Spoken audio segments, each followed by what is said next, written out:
Bismillahirrahmanirrahim. Bismillahirrahmanirrahim. Assalamualaikum warahmatullahi taala wabarakatuh. Alhamdulillah rabbil alamin wassalatu wassalamu syafil anbiya wal mursalin wa ala alihi wa sahbihi ajma'in. Subhanaka la ilma lana illa ma 'allamtana innaka antal alimul hakim. Ishrah li sadri wa yassir li amri wa hlul 'uqdatam min lisani yafqahu qawli. وقال الله تعالى أعوذ بالله من الشيطان الرجيم كتب عليكم إذا حضر أحدكم الموت إذ ترك خيرا الوصية للوالدين والأقربين بالمعروف حقا على المتقين صدق الله العظيم. Alhamdulillah, pertama-tamanya marilah kita merapatkan syukur kepada Allah SWT kerana pada tengah hari ini sementara kita nak menunaikan solat Jumaat, InsyaAllah ada serba sedikit perkongsian yang kita akan kongsikan bersama semua, ya. Dan insyaAllah kalau ada soal jawab, kalau sempat tanya, kan. Kalau anak seorang tersekirah takut semua duk lena belaka, kita zuhur berapa? Satu orang? Satu rumah satu. Okey. Sementara masih ada 20 minit lebih kurang, setengah jam. InsyaAllah tuan-tuan, kalau ada persoalan yang tak ditanyakan, boleh sempat jawab. Ya.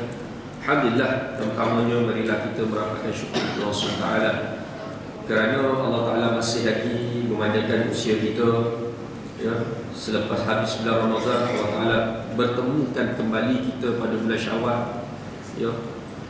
Dan jangan dilupakan kita puasa 6 Syawal, puasa sunat 6.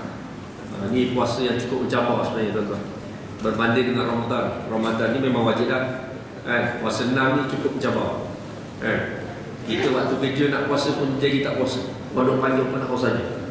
Itu pakai samping belaka pagi. Nak sebutnya memang mencabar semua. Tapi Alhamdulillah kalau kita buat sungguh-sungguh, ya, kita berusaha, insyaAllah tak ada masalah, tuan-tuan. Kena ada kesungguhan, kena ada iltizam kita nak buat benda-benda yang Allah Ta'ala telah janjikan, benda kebaikan. Dan insyaAllah pada tengah hari, tuan-tuan, saya nak berkongsi sedikit beberapa perkara dalam bab kita menguruskan harta, khusus dalam bab hibah, ya. Saya nak kongsi sedikit dalam isu bab hibah, beberapa perkara yang kita nak rongkaikan, ya. Sebab tuan-tuan, dalam bab hibah, ya, dalam bab hibah ini, di Malaysia ni kita tak ada undang-undang dalam bab hibah pemberian. Sebab apa saya sentuh bab hibah ni, tuan-tuan? Sebab ada beberapa isu bila mana si mati pada peringkat awalnya dia telah memberi tanah atau rumah tersebut kepada anak, ya, yang disaksikan oleh waris-waris yang lain. Dia dalam kaedah rukun hibah ni, tuan-tuan, syarat dia bila ada orang yang memberi. Siapa memberi? Ayah. Kedua, orang yang menerima. Siapa yang menerima? Anak, contoh. Ketiga, ada benda yang diberi. Apa benda yang diberi tu? Tanah ke? Rumah. Kemudian yang keempat, dia ada sirah atau ijab dan kabul. Pemberian itu berlaku sirah, maknanya dia bagi dah, ni abah nak bagi dekat kau seorang. Sebab apa? Adik-beradik dia semua ada tanah, kau seorang pun tak ada tanah, contoh. Cuma isunya, tuan-tuan, bila mana orang tua kita ni dah bagi, dah serah, dia masalah bab teknikal, pindah milik tak berlaku. Cuma hanya sekadar percakapan pemberian tersebut. Adakah itu dikira hibah? Dari segi kaedah hukum, dia jatuh hibah. Sebab apa? Dari segi pemberi dah ada, penerima dah ada, barang yang diberi adalah hak milik pemberi dah ada. Kemudian ijab dan qabul, pemberian, sirah, perjanjian dah berlaku. Maka walaupun dia tidak berlaku pindah milik, dalam geran tersebut dia tak tukar nama atas nama anak dia, mungkin atas sebab-sebab tertentu, mungkin tak faham dari segi kaedah sistem kanun tanah negara, kaedah undang-undang tanah dan sebagainya, ya. Maka dari segi kaedah hukum dia dah berlaku hibah. Cumanya ini beberapa kes, tuan-tuan, yang saya pernah perhatikan, kes-kes yang kita hadapi ni. Cumanya bila mana dia tidak buat pindah milik, bila telah berlaku kematian kepada bapa dia, waris-waris menyatakan bahawa ini bukan hibah. Sebab apa? Tak berlaku pindah milik tersebut. Hakikatnya bab hukum dia dah berlaku, tuan-tuan. Kalau waris kata menafikan hak walaupun dia tak pindah milik, ya, nama masih nama arwah bapa, waris-waris lain menafikan, dia mengambil hak bukan dia punya. Orang yang mengambil hak bukan dia punya ni, tempatnya di neraka, tuan-tuan. La taqulu amwalakum bainakum bil batil. Tak boleh ambil hak orang ni, tuan-tuan, secara dengan batil. Dan harta dan batil dan hak dia tidak boleh bercampur. La talbisul haqqa bil batil. Yang ni kena hati-hati, tuan-tuan. Sebab apa saya sebut begini? Sebab kadang-kadang, tuan-tuan, kita ni kalau bab makan ni memang kita cukup jaga halal haram. Tengok ada logo halal tak? Ada. Sembelih macam mana sembelih halal. Apa lagi, tuan-tuan? Semua nak halal takut. Tapi dalam kaedah pemilikan, pewarisan ni, kita menolak dalam bab tu. Bab pemilikan, ini kena hati-hati. Sebab ni berlaku, kan? Ya. Sebab tu kita kena faham konsep hibah. Pemberian yang ada saksi, ya, yang pemberian akad tersebut telah berlaku, barang tersebut telah diberikan, walaupun pindah milik tu tak berlaku. Mungkin kejahilan masa waktu itu, tak tahu nak guna kaedah bagaimana, nak pergi pejabat tanah macam mana dan sebagainya. Ataupun mungkin boleh jadi masa nak buat pindah milik, cukai terlalu tinggi, nak bayar cukai tak mampu dan sebagainya, boleh jadi. Maka dari segi kaedah hukum, itu dah berlaku hibah. Yang ni kita kena hati-hati, tuan-tuan. Macam contoh isu satu kes, tak silap saya, berlaku di Perak. Tanah tersebut arwah datuk dia telah mewakafkan untuk surau. Nak jadikan cerita sampai peringkat cucu, dia tengok ada geran, buat channel rasmi ada geran tanah atas nama si mati datuk dia. Bila dia tengok, rupanya tanah tersebut telah dibinakan surau.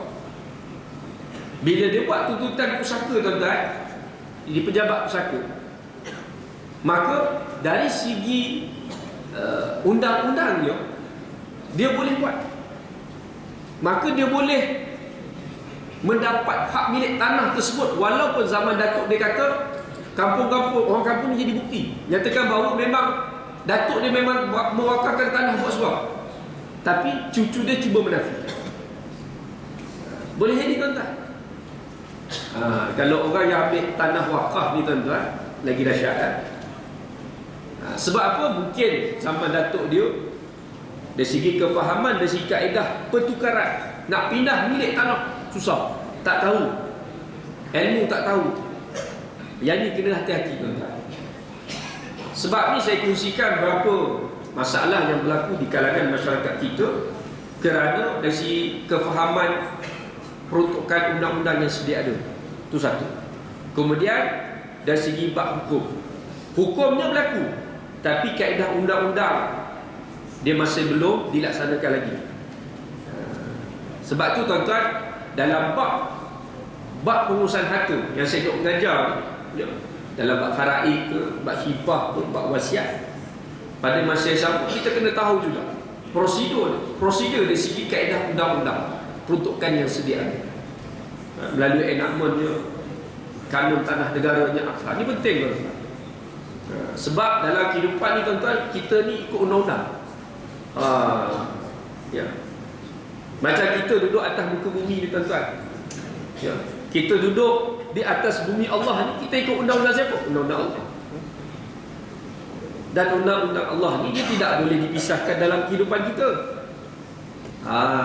Tak boleh kata semaya saja, puasa saja, ya, buat haji je, buat umrah ikut hukum Allah. Tapi dari segi kehidupan seharian yang lain, bab ekonominya tak nak ikut hukum Islam, tak boleh. Bab dalam kehidupan politiknya tak mau ikut Islam, tak boleh juga. Kalau begitu, banyaklah orang nak buat penyelewengan tu mudah. Sebab apa? Dalam Islam tak ajar. Sebab tu dalam kaedah ekonomi, dalam kaedah kewangan Islam disebut, wa ahallallahu al-bai' wa harramu riba. Allah Ta'ala menghalalkan jual beli dan mengharamkan riba. Ini jelas dalam Al-Quran sebut dah. Maka dalam kehidupan kita bukan sekadar bab ibadah saja, tapi dalam kehidupan ekonomi. Kehidupan apa lagi tuan-tuan? Kita bersosial dengan masyarakat, berjiran dengan masyarakat. Tuan-tuan nak masuk tandas pun kena baca doa. Adab pun kena ada tuan-tuan. Takkanlah dalam bab ekonomi tak boleh ikut Islam. Bab pentadbiran tak boleh ikut Islam. Ali kena jaga hati. Sebab tu kita kena faham konsep. Okey. Seterusnya tuan-tuan, dalam bab hibah ni ada beberapa persoalan ya, yang melibatkan prasyarat hibah. Tuan-tuan, dalam bab hibah ni kita kena faham bila pemberian itu berlaku, waktu bila hibah itu berlaku. Tuan-tuan, hibah ini berlaku waktu ketika mana pemberi tersebut hidup dan penerima itu hidup. Kita tak boleh kata kepada anak kita, abah nak bagi dekat kamu tapi tunggu lepas mati. Kalau sebut begitu tuan-tuan, itu disebut sebagai wasiat. Sebab apa? Syarat lepas mati. Kalau kita buat wasiat, bila pelaksanaan wasiat tu nak buat? Lepas mati. Tu syarat dia. Hibah dia kena bagi waktu hidup, dan penerima tersebut kena hidup. Contoh, abah nak bagi rumah ni kepada kamu, ataupun abah nak bagi rumah sewa ni kepada kamu. Kamu gunalah manfaat. Tiba-tiba abah letak syarat pula. Tapi abah kalau boleh, rumah sewa ni, kutipan ni abah nak lah. Kan? Kalau syarat itu dipersetujui oleh anak, tak ada masalah. Sebab apa? Itu hak milik anak, dan anak setuju, tak ada masalah. Cuma yang masalahnya bila kita kata nak bagi lepas mati. Yang ni kena hati-hati tuan-tuan. Sebab sekarang ni bila mana bab hibah ni dia tak ada undang-undang. Sebab tu macam-macam kita dengar hibah tuan-tuan. Hibah amanah, hibah manfaat, macam-macam kata hibah. Tapi adakah itu yang disebut oleh hibah yang dibincangkan dalam kitab Fiqh Haji, dalam kitab-kitab fiqh lain berkenaan hibah ni? Kita kena hati-hati tuan-tuan. Sebab tu kadang-kadang ya, yang menjadi kebimbangan kepada kita tuan-tuan, bila mana masyarakat tidak memahami dalam bab hukum hakam, dalam bab raid, dalam bab hibah, dalam bab wasiat, kemudian dia menafikan waris-waris yang lain. Yang ni jadi masalah. Dia memakan harta yang batil yang bukan hak dia. Orang macam ni tuan-tuan, dia tak perlu pergi tikam nombor ekor, dia tak perlu pergi buat pelaburan yang tidak patut syariah, dia tak perlu pergi merompak dan sebagainya. Tapi dia sebab menafikan waris saja, menafikan hak saja, dia makan harta orang lain. Dia punya level haram dia sama lebih kuat. Itu. Yang ni kita kena hati-hati tuan-tuan. Dalam kaedah ini. Ada soalan tuan-tuan? Kalau ada soalan tanya. Ni lain macam pula Ustaz Tazkirah ni. Ada soalan pula. Memanglah tuan-tuan, saja saya nak buka soalan. Takut tuan-tuan lena. Banyak sangat tuan-tuan. Silakan tuan. Assalamualaikum. Kalau bila kita buat, kita pun ada. Kita boleh modal kita sebagai bapa, dan kita buat syarikat yang lebih pada anak. Yang lagi, kita juga lagi bapa tak dapat modal bapa juga. Dia dah hasil bapa ambil. Okey. Dalam kaedah pemilikan syarikat dia berbeza sedikit. Sebab dia adalah perkongsian. Bila perkongsian ni, dia kena ada persetujuan di antara parti, antara dua parti lah, maknanya dengan anak-anak. Kalau anak-anak itu bersetuju, dia tak ada masalah.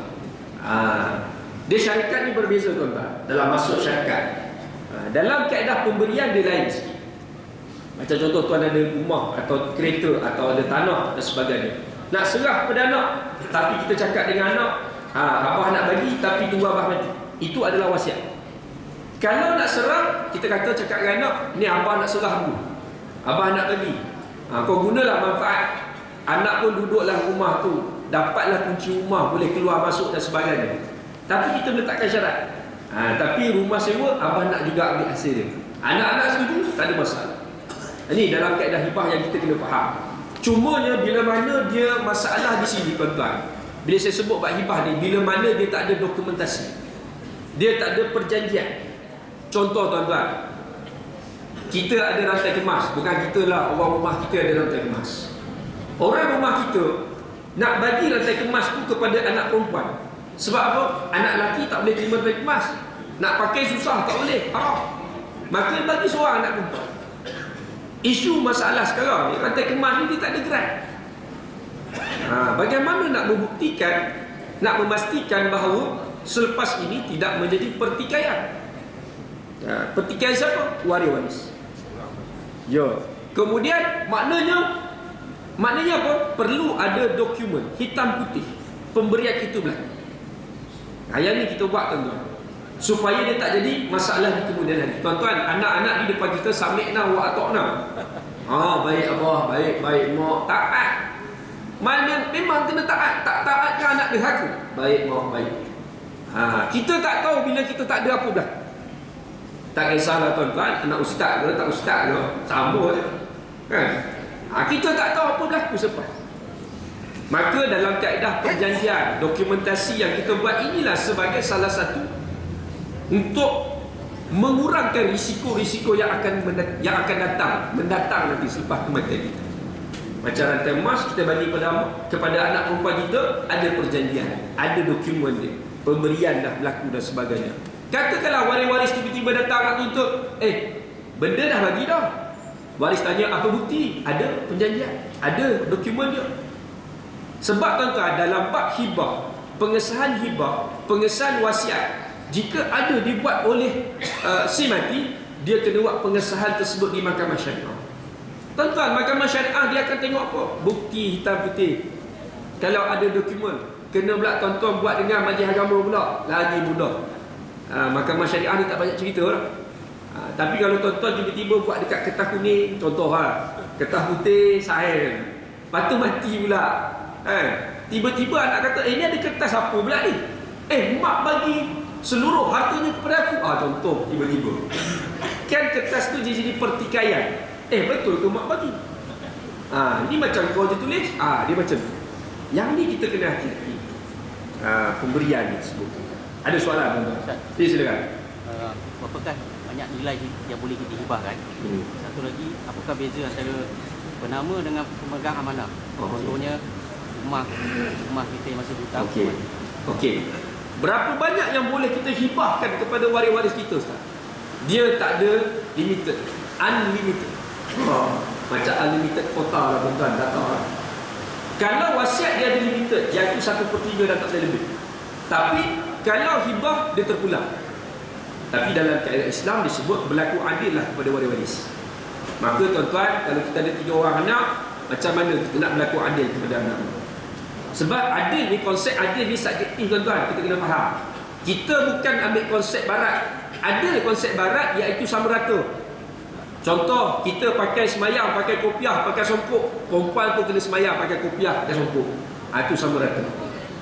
Tapi dalam konsep Islam, adil itu apa dia? Meletakkan sesuatu pada tempatnya. Maksudnya apa?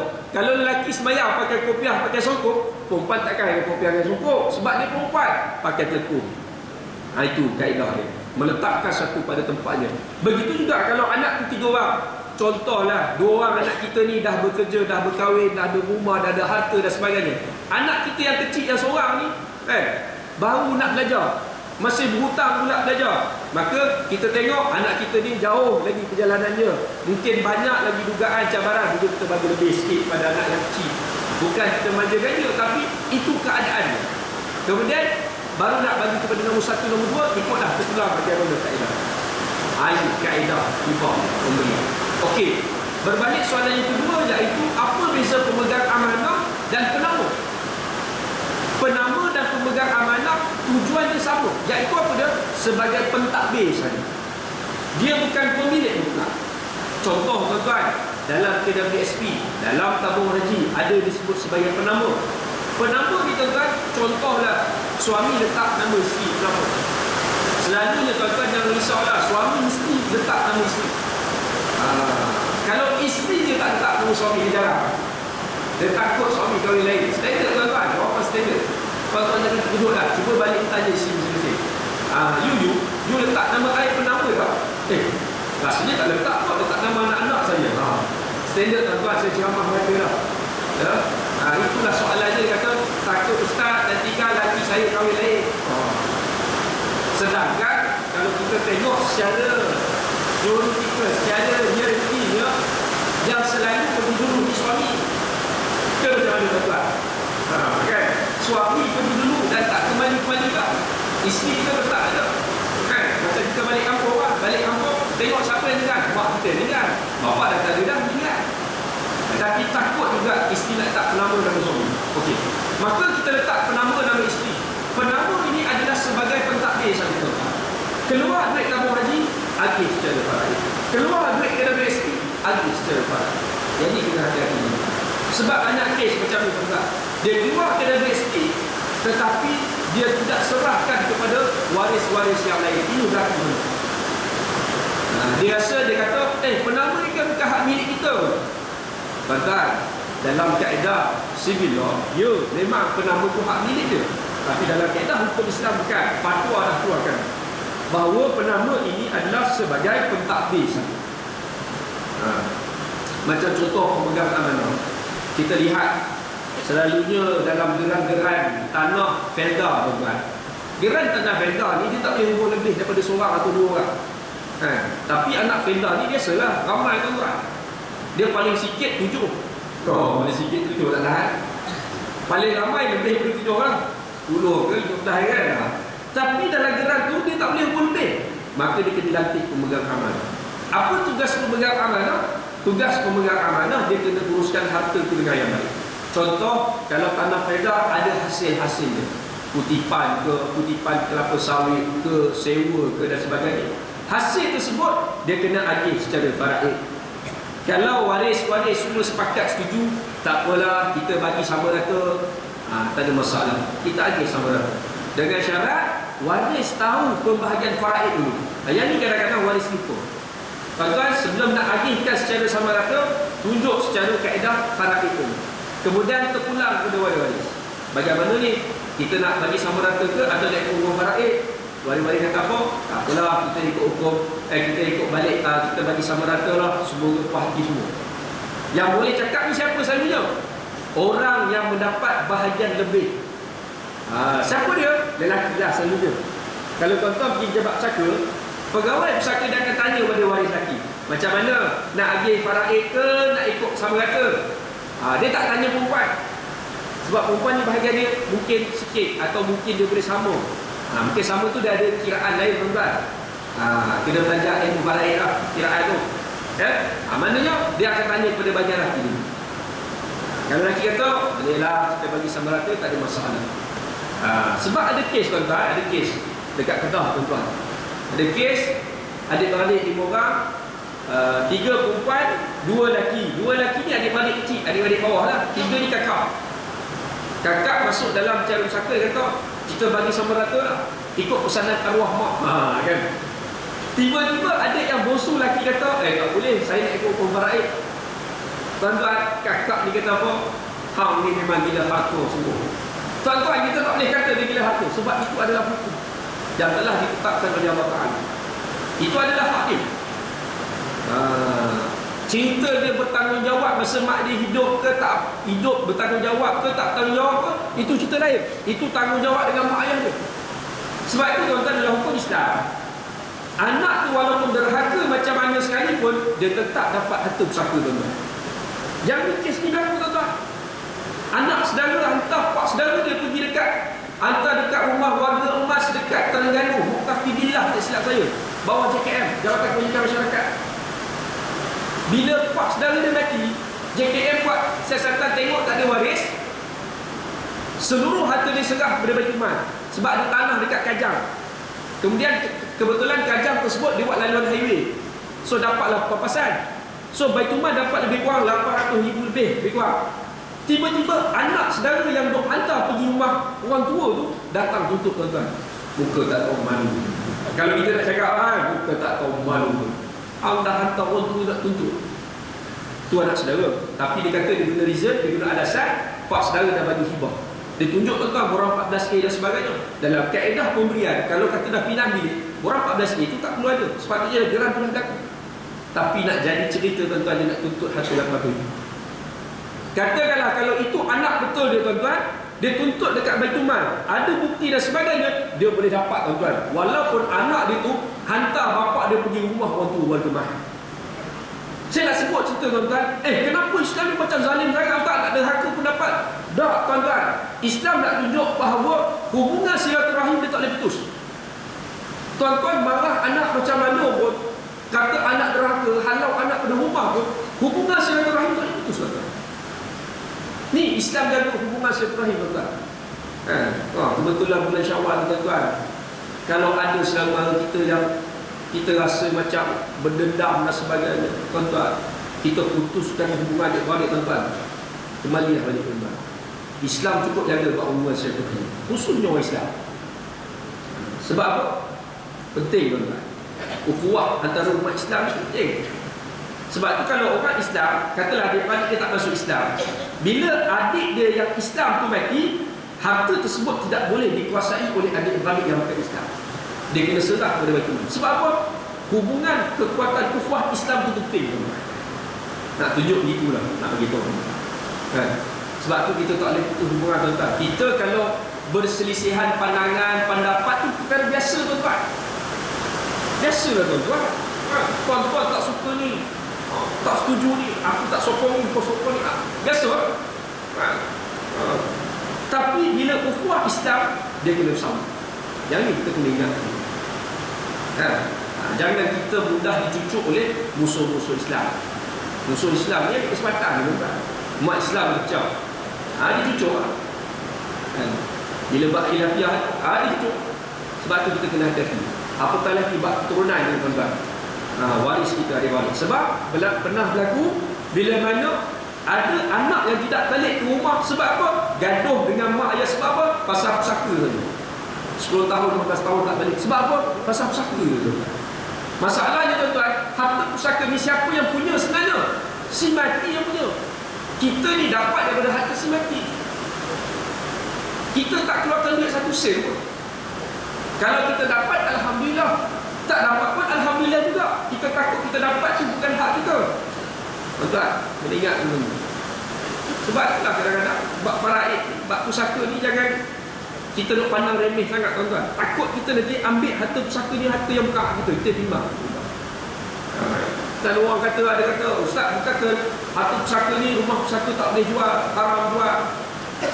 Tu pun masalah juga tu. Tengok cerita drama lebih sangat.